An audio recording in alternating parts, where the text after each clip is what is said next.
ओ भाई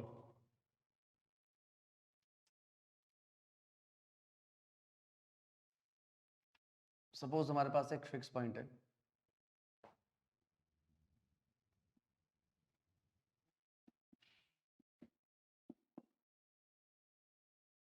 the locus of the point P, the locus, circle क्या होता है बेटा, the locus of the point P which moves in such a way that its distance from the fixed points is always same या constant, इसे क्या बोलते हैं हम, सर्कल।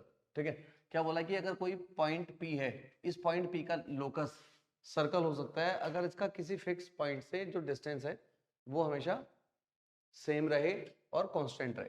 ठीक है, अब ये जो फिक्स पॉइंट है इसे हम सेंटर बोलते हैं। फिक्स पॉइंट को क्या बोलेंगे, सेंटर।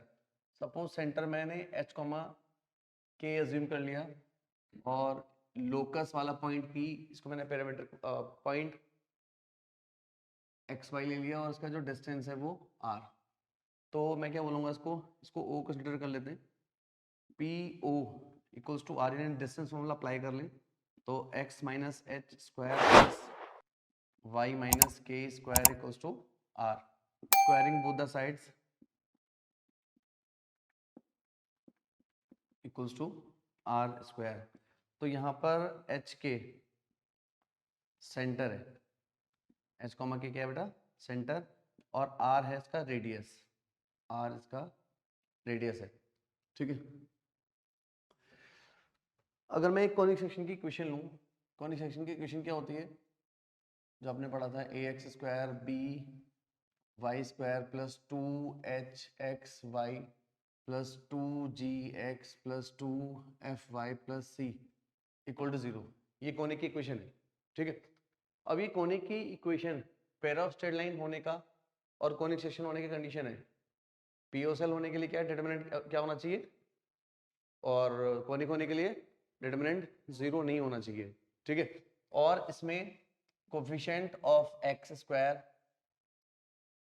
यानी कोफिशिएंट ऑफ एक्स स्क्वायर और कोफिशिएंट ऑफ वाई स्क्वायर, ये क्या होंगे, सेम।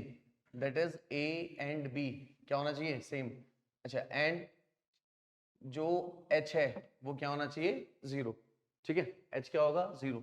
तो ऐसी equation A X square plus A Y square two G X two F Y plus C, इसको हम सर्कल बोल सकते हैं, इसको हम सर्कल बोल सकते हैं। ठीक है ना, तो या फिर x square plus Y square two G X two F Y plus C, ये भी क्या है, standard form of the circle.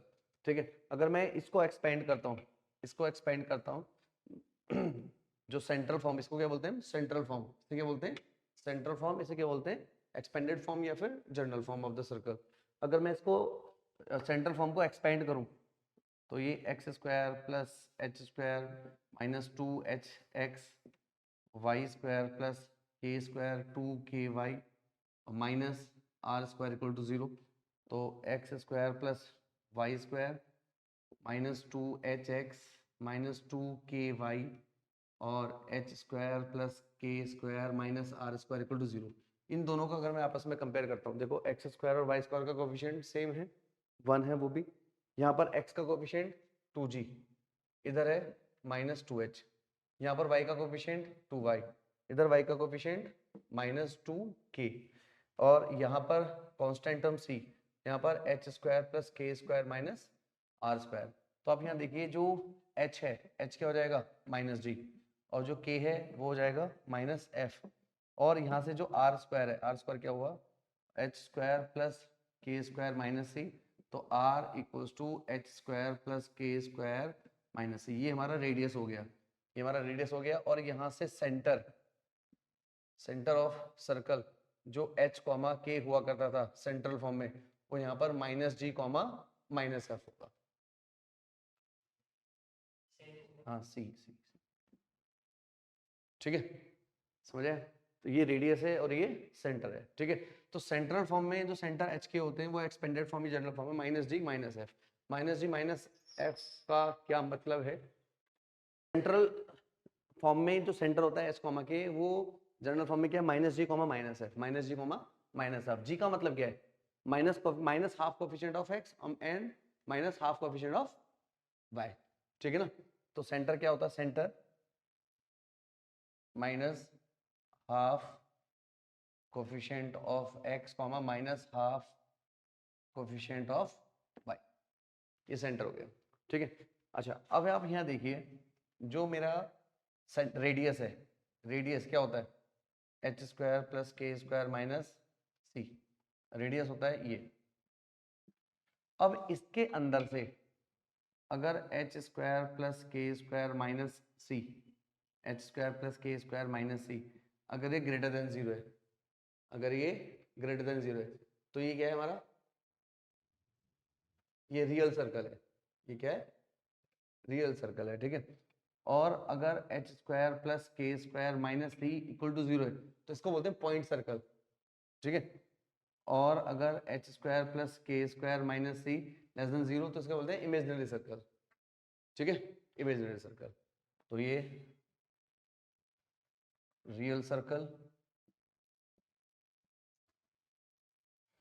Point circle और इमेजिनरी सर्कल, नोट करो। आइए, when center of circle at the origin या concentric with origin, concentric with origin, अगर कोई सर्कल है जिसका सेंटर अगर ओरिजिन पर है, x axis y axis x dash y dash, ये इसका सेंटर है, जीरो जीरो, ठीक है। तो देखो बेटा, ये रेडियस, ये भी रेडियस आर, तो equation x minus zero Y minus zero equals to are square, तो x square plus Y square equals to are square, एक फॉर्म हो गई। दूसरी, when circle passing through origin, अगर सर्कल ओरिजिन से पास हो रहा है,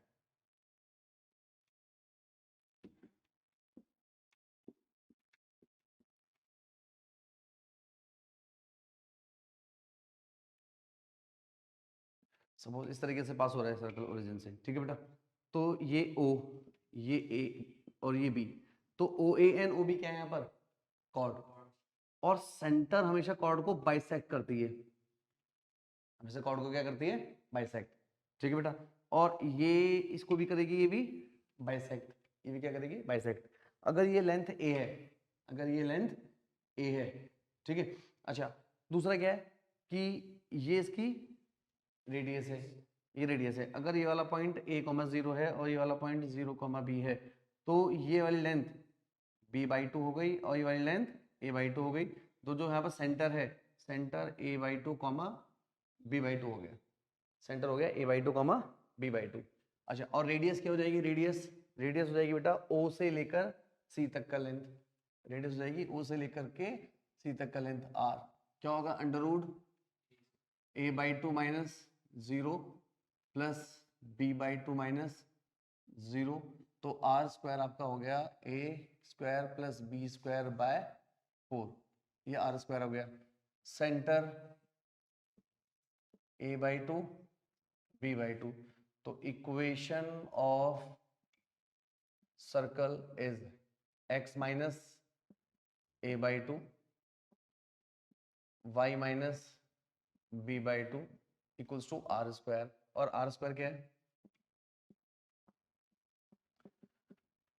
आर स्क्वायर है ए square plus b square by four.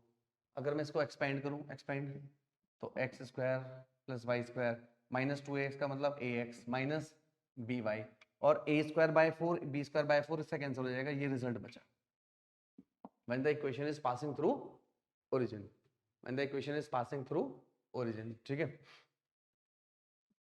किस, when the circle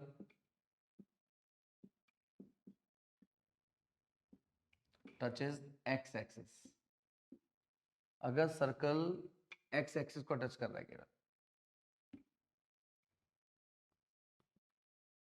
x axis, x dash y dash,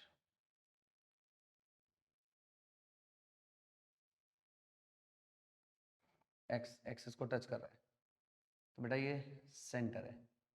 ठीक है, ठीक है, ये जो एक्स एक्सिस है ऐसे टेंजेंट काम कर रही है, सेंटर से हमेशा टेंजेंट पर क्या होता है, परपेंडिकुलर।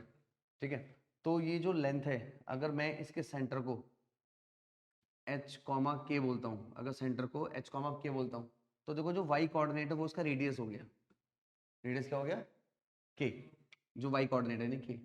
तो equation x minus H square y minus के square equals to are square की जगह के स्क्वायर। तो उसको सॉल्व कर लें, अगर एक्सपेंड कर लें, x square y square 2hx 2ky plus H square, k square से के स्क्वायर कैंसिल हो जाएगा। नोट करो,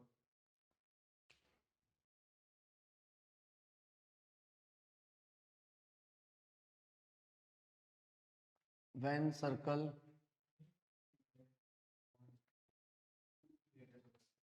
touches y-axis, when the circle touches y-axis,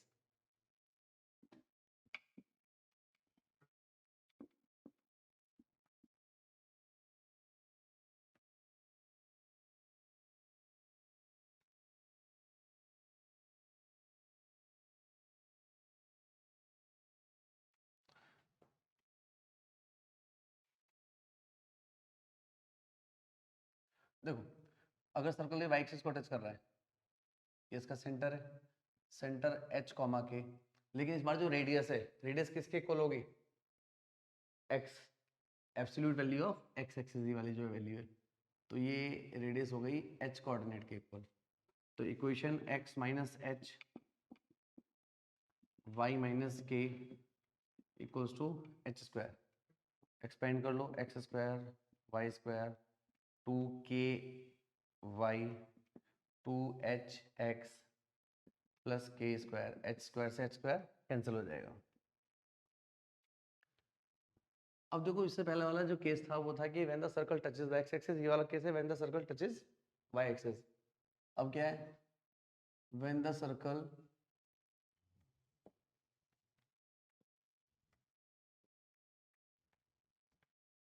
touches both the axes,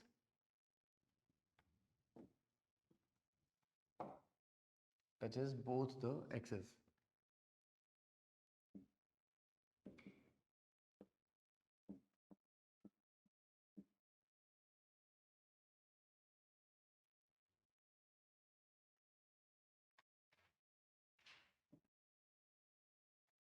देखो ये सेंटर एच कॉमा के, सेंटर से टेंजेंट पर, यहाँ भी परपेंडिकुलर, यहाँ भी परपेंडिकुलर बेटा। ठीक है, इसका मतलब दोनों क्या है, ये रेडियस, ये भी रेडियस है, ये भी रेडियस है, यानी एच और के दोनों की वैल्यू क्या है, सेम। तो इस बार सेंटर को मैं आर कॉमा आर बोल देता हूँ, सेंटर बोल देता हूँ आर कॉमा आर। तो equation is x minus r y minus r equals to are square, तो x square y square 2rx 2ry plus r square equals to 0। Note करो,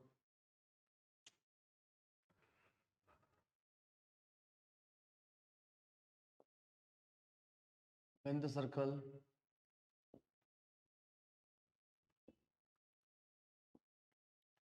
passing through origin and center lies in the x axis, ठीक है, centre x axis पर लाई करेगा,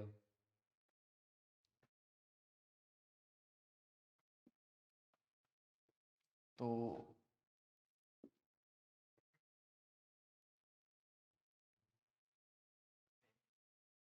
हम्म ये यहाँ पे centre है, सेंटर एक्स एक्सिस पर है तो h कॉमा 0, h कॉमा 0, और रेडियस भी क्या होगी, h होगी, रेडियस भी क्या होगी, h। तो equation x minus h y minus 0 equals to h square, तो x square plus Y square 2hx equals to 0। ठीक है।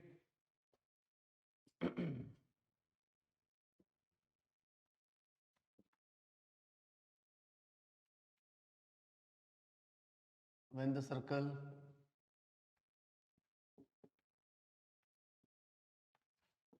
passing through origin and center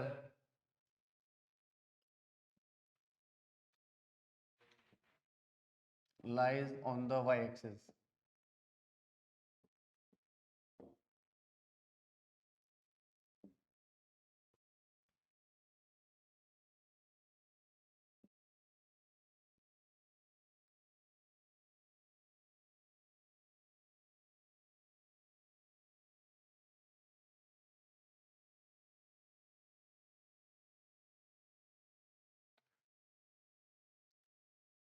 ये सेंटर इसका बेटा वाई एक्सिस पर है तो 0 कॉमा के, और ये इसकी रेडियस होगी, रेडियस हो जाएगी के कोऑर्डिनेट के इक्वल। तो equation x minus 0 y minus के square equals to k square, x square y square minus 2k y, k square cancel.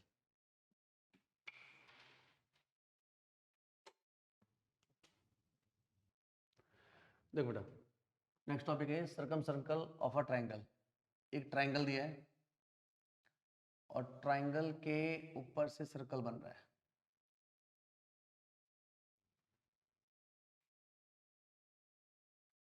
ठीक है, तो क्या तरीका है, ए बी सी। सपोज मेरे पास ना जो इक्वेशंस हैं इनकी साइड्स की, ये L1, ये L2, ये L3, ये तीनों इक्वेशन दी है। तो तरीका क्या है सॉल्व करने का, आप लोगों ने सॉल्व किया हुआ है पहले ही। L1, L2, L3 तीनों को यूज करके, L1, L2, L3 तीनों को यूज करके आप क्या निकाल सकते हो, ए बी सी के कोऑर्डिनेट्स, ए बी सी के कोऑर्डिनेट। फिर आप या तो सेंट्रल फॉर्म से सॉल्व कर लो या फिर जनरल फॉर्म से सॉल्व कर लो, तीनों पॉइंट को सेटिस्फाई करके। और जनरल फॉर्म क्या है, अब देखो central form x minus h का square plus y minus k का square equal to are square, central form ये है। तो इसके अंदर तीन अननोन क्वांटिटीज हैं h, k और r, और पॉइंट्स में मेरे पास तीन है, तो तीनों को डाल के तीनों पॉइंट्स को सेटिस्फाई करके तीनों unknown quantity h, k, r निकल जाएगा, जो कि ये 11th के हाफ ईयरली में आता ही आता है ऐसा क्वेश्चन एक। ठीक है। अच्छा, और दूसरा तरीका क्या है कि मैं जनरल फॉर्म यूज करूंगा, x square y square 2gx 2fy plus c. अब देखो यहाँ पर भी तीन ही अननोन क्वांटिटी है g f c, तो तीनों पॉइंट को सेटिस्फाई कराओगे ऐसे निकाल लोगे। ठीक है। और तीसरा मेथड है जो हम लोग करेंगे, तीसरा मेथड है जो हम लोग करेंगे वो क्या है कि मैं यहाँ पर L1 L2 plus L2 L2 L3 lambda times plus mu times L3 L1 equal to 0। ये क्या हो गया, सर्कम सर्कल का इक्वेशन हो गया when three equations of the triangle of the sides are given. Suppose ये L1 equal to 0, L3 equal to 0 और L2 equal to 0 given है। फिर आप इसमें लैम्डा और म्यू निकालना पड़ेगा। लैम्डा और म्यू कैसे निकालेंगे, देखो अब जो सर्कल की इक्वेशन है वो 2 डिग्री इक्वेशन है, L1 ये भी 2 डिग्री, ये भी 2 डिग्री, ये भी 2 डिग्री। तो लैम्डा और म्यू के लिए क्या करोगे, केस 1 सबसे पहले कोफिशिएंट ऑफ एक्स स्क्वायर और coefficient of Y square equal रख दोगे, यहाँ से भी एक्स स्क्वायर मिलेगा, यहाँ से भी मिलेगा, यहाँ से भी मिलेगा, दोनों को इक्वल रख दोगे, वहां से एक कंडीशन निकलेगी, एक या दो जो भी निकलेंगी लैम्डा और म्यू के टर्म्स में। दूसरा केस h का value 0, that means coefficient of x y ये 0 रखोगे तो h के यहाँ से निकल जाएगा बड़े, और लैम्डा म्यू निकल जाएगा, बड़े प्यार से निकाल लोगे। समझ आया? ठीक है। ये सर्कम सर्कल की, हाँ इक्वेशन ऑफ सर्कम सर्कल, मतलब equation of circle which is passing through 3 points, ये भी कह सकते हैं हम, ठीक है ना, पासिंग थ्रू 3 पॉइंट्स ये भी बोल सकते हैं। और ये क्वेश्चन है 11th में, ये तो क्या बोलते हैं इसको, ये तो स्टार क्वेश्चन है, सबसे खतरनाक क्वेश्चन 11th में ये तो होता है, बच्चे उसको सॉल्व करते हैं अपने यूटी में, हाफ ईयरली में, एनुअल में, सबसे बड़ा क्वेश्चन यही होता है। लेकिन वो इससे नहीं करते, वो इससे या इससे करते हैं, कर लेते हैं हम भी।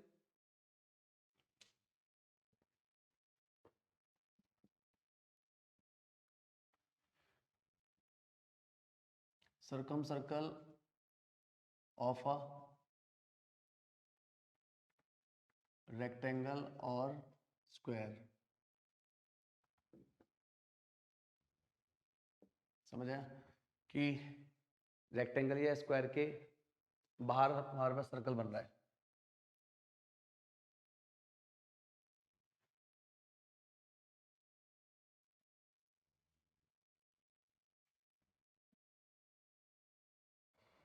ए बी सी डी, सपोज ये स्क्वायर है, रेक्टेंगल स्क्वायर को समझ लो। अब इनकी सभी साइड्स की equation L1 equal to 0, L2 equal to 0, L3 equal to 0 और L4 इक्वल टू 0 गिवन है।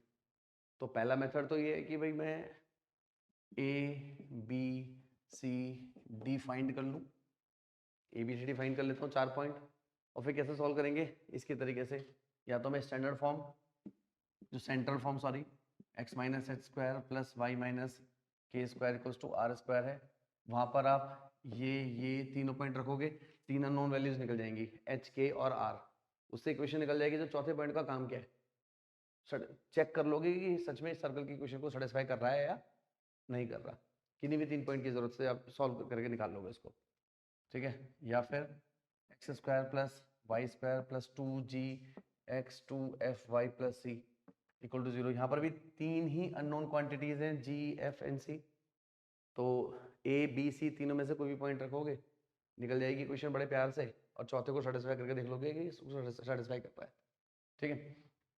दूसरा मेथड क्या है कि अब देखो ये क्या है, इसके डायगोनल, और डायगोनल यहाँ पे क्या किसके क्या है, एक तरीके से डायमीटर, डायगोनल तो डायमीटर है, ठीक है ना, डायगोनल तो डायमीटर है। अच्छा, और आप देखोगे चाहे स्क्वायर है या रेक्टेंगल है, स्क्वायर रेक्टेंगल दोनों के डायगोनल की लेंथ सेम होती है, दोनों के डायगोनल की लेंथ सेम होती है, तो सेम होती है, ठीक है ना। अच्छा, और हम कैसे और निकाल सकते हैं, और आसान करके, अगर मैं डायगोनल वाले मेथड से जाऊं, मैंने पॉइंट्स निकाल लिए, दोनों का मिड पॉइंट सेम होता है, सेंटर आ गया, दोनों का मिड पॉइंट सेम होता है, मैं डायगोनल के मेथड से जाता हूँ, अगर बी ए और सी अगर मैंने पॉइंट निकाल लिए हैं इक्वेशन से के हेल्प से, तो मेरा ये इनका मिड पॉइंट सेंटर होगा डेफिनेटली, क्या होगा, सेंटर, डायमीटर का मिड पॉइंट सेंटर ही होगा, ठीक है। और किसी भी सेंटर से लेकर के किसी भी एक साइड का लेंथ रेडियस हो जाएगा, तो बड़े प्यार से निकल जाएगा, ये सबसे अच्छा मेथड ये है, समझ आया। और क्या है कि बाकी आप L1 L3 plus L2 L4 L1 L3 plus lambda times L2 L4 equal to 0, ये मैं पेयर ऑफ इक्वेशन की हेल्प से निकाल सकता हूँ, पेयर ऑफ स्ट्रेट लाइन की हेल्प से, L1 L3 और L2 L4 जो भी साइड्स हैं इसके हेल्प से निकालोगे, और वहाँ पर वो कंडीशन क्या है, वही कंडीशन, पहला condition coefficient of x square और कोफिशिएंट ऑफ वाई स्क्वायर, ये दोनों सेम रख दो। दूसरा कंडीशन h का value 0, that means coefficient of x y को 0 रख दो, इससे भी निकल जाएगा। तो ये जो दो मेथड रहे इस वाले के लिए, एक तो डायगोनल का मिड पॉइंट सेंटर और रेडियस निकालकर वो आसान रहेगा, और ये आसान रहेगा। तो सर्कम सर्कल ऑफ रेक्टेंगल और स्क्वायर में ये दो कंडीशन हम बहुत कम यूज करने वाले हैं, पता है, हो सकता है ऐसे, लेकिन हम बहुत कम यूज करने वाले हैं, बुक्स में यही लिखा हुआ है, मतलब वो लोग इसी से सॉल्व करते हैं, समझ आया, नोट करो। हाँ, नहीं नहीं नहीं, पैरेलल वाले,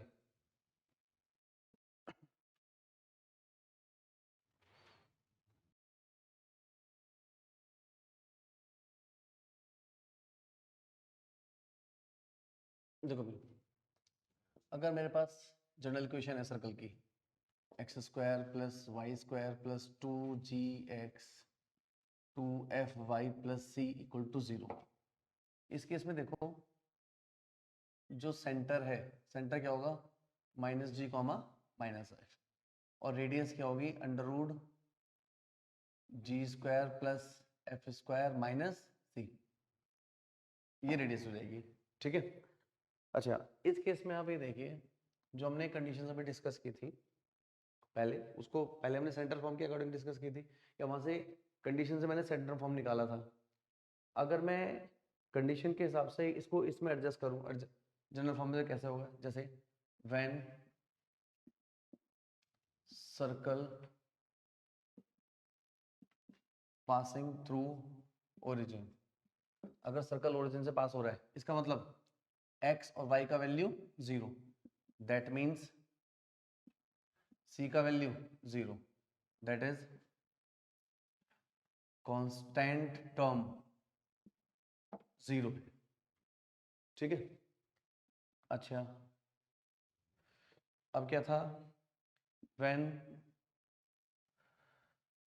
circle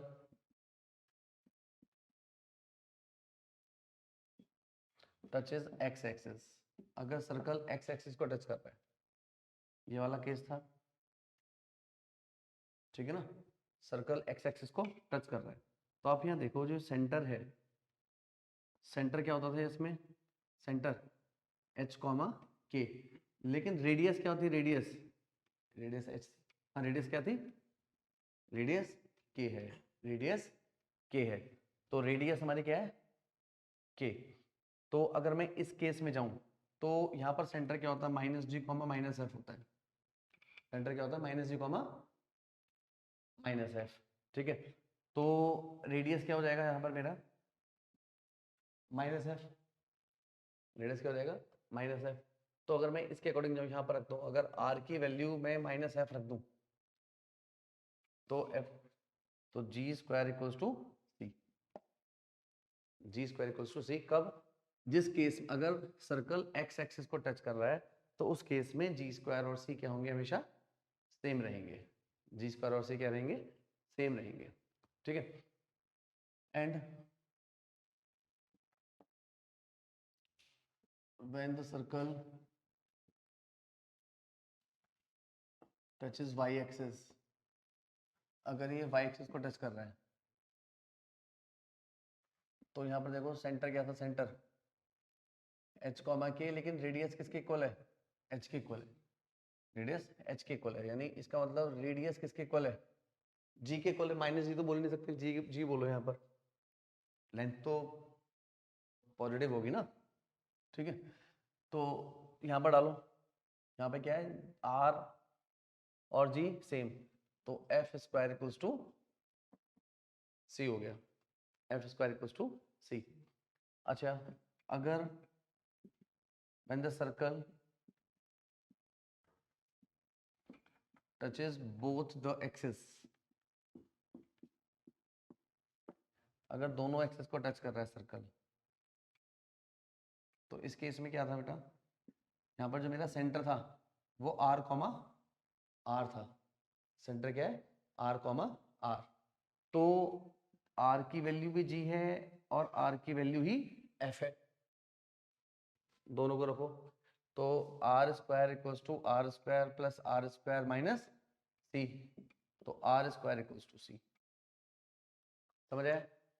when the circle touches the x axis, तो देखो यहाँ पे क्या है, जी स्क्वायर इक्वल टू सी, जी क्या है, एक्स का कोफिशिएंट है, अगर एक्स एक्सिस को टच कर रहा है तो एक्स वाले कोफिशिएंट का स्क्वायर सी के इक्वल है, वाई को टच कर रहा है तो वाई वाले का कोफिशिएंट का स्क्वायर सी के इक्वल है, अगर दोनों को टच कर रहा है तो रेडियस का स्क्वायर सी के इक्वल है। ठीक है,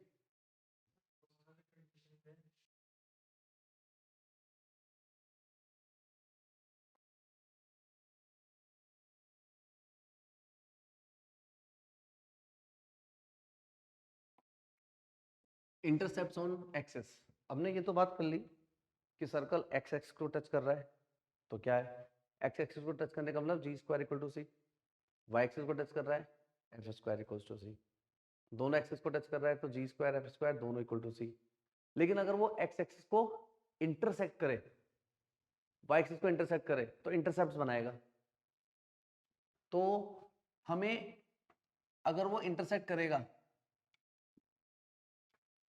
देखो कैसे इंटरसेक्ट करेगा,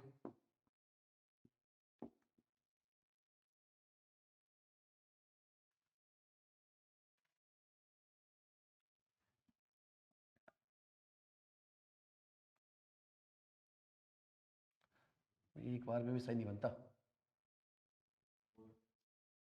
है।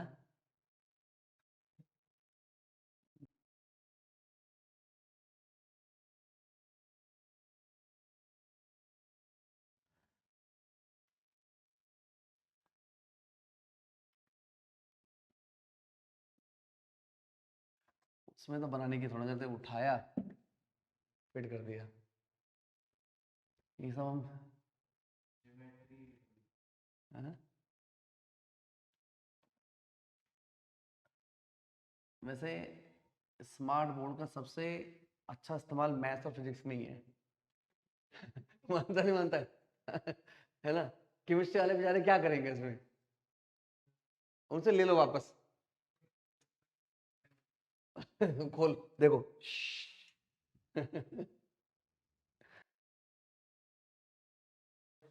आओ भाई। हाँ, इंटरसेप्ट ऑन, सुनो सुनो सुनो सुनो, इंटरसेप्ट ऑन एक्सेस। देखो एक्स एक्सेस पर ना ये इंटरसेप्ट है ए बी, और यहाँ पे ये पी क्यू इंटरसेप्ट है वाई एक्सिस पर। अगर इसके कोऑर्डिनेट सपोज x1 कॉमा 0 है और ये कोऑर्डिनेट x2 कॉमा 0 है, ये 0 कॉमा y1 है और ये 0 कॉमा y2 है, तो length of intercept x intercept क्या होगा बेटा, x2 minus x1 mod absolute value, length है ना, नेगेटिव नहीं होगी। इसी तरीके से y इंटरसेप्ट क्या होगा बेटा, y2 minus y2 minus y1। तो हम इसको कैसे निकालेंगे ये देखो जरा, आओ देखो। अगर मैं x इंटरसेप्ट निकालता हूं तो मैं क्या करूंगा, when the circle crosses x axis, अगर वो x एक्सिस को क्रॉस कर रहा है दैट मींस y कोऑर्डिनेट 0। कौन सी इक्वेशन, स्टैंडर्ड फॉर्म लेते हैं, 2 डिग्री इक्वेशन, ठीक है। यहां पर मैं y का वैल्यू 0 रख दूं तो क्या मिला बेटा, x square 2gx plus C equal to 0। ये क्वाड्रेटिक इक्वेशन है, ये क्वाड्रेटिक इक्वेशन है तो दो रूट्स देंगे। दो रूट्स क्या मान लिया मैंने, x1 और x2, तो sum of the roots x1 plus x2 minus 2g, ठीक है। Product of the roots c, समझ आया। अब मुझे चाहिए x2 माइनस x1, तो x2 माइनस x1 का स्क्वायर, x1 प्लस x2 का स्क्वायर माइनस 4x1 x2, ये तो लिखूंगा। तो ये कितना हो बेटा, 4g स्क्वायर माइनस 4c। तो x2 माइनस x1 मैं मॉड भी लगा लेता हूँ, क्या हो जाएगा बेटा, twice under root g square minus c. ये हो गया लेंथ ऑफ एक्स इंटरसेप्ट, ठीक है बेटा।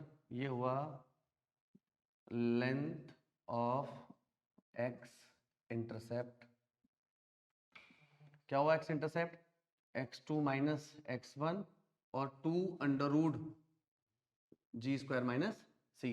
इसी तरीके से length of y intercept y2 minus y1 2